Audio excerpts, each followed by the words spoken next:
A third thing that Earl says that healthy humor does is that it nourishes us. It's a humor that builds up the sense of well-being. Our pride might be hurt in a humorous story about ourselves, but if we grow from it, it's ultimately healthy. Humor takes out the sting. Howard Stein, playwriting professor of mine from Columbia University, said that comedy is tragedy plus time. Distance, which gives us a chance to laugh. That story that was embarrassing when it happened is now a family favorite. That awful vacation or that dating experience, you're repeating it constantly now. When I was in grad school, I was a big part of InterVarsity Christian Fellowship. 2 years in a row, my friends did something for me that was very unique. They threw me a surprise birthday party.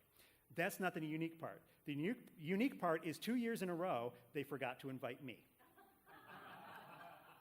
The first year I found out with everyone coming up and telling me what a great party it was, and where were you? It's like, I didn't know a party was going on. The second year, my brother-in-law, Dick, was visiting me. For my birthday, he was going to treat me to a Broadway show.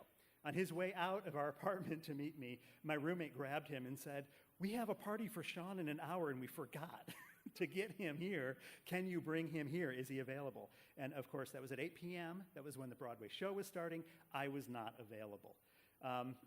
So they moved the party. They decided we will delay the party. Well, apparently the show was not as long as they anticipated, because when I walked in the door, all I saw was my roommate and one other guy sitting on the couch blowing up balloons. Surprise, right? So we decided to turn the tables. We had a little loft bed in the living room, so I hid up there. And they got in everybody who was coming to the surprise party. They got them all crammed in the apartment. They got them all sitting down, facing the door. They turned off the lights, and they said, "He's on his way." And I flipped on the switch in the loft, and you jumped out and said, "Surprise!" And I got to see 40 people jump up in the air. To be honest with you, it was a bit painful to not be remembered for my own birthday party. It really was. But that's one of my favorite stories to tell today.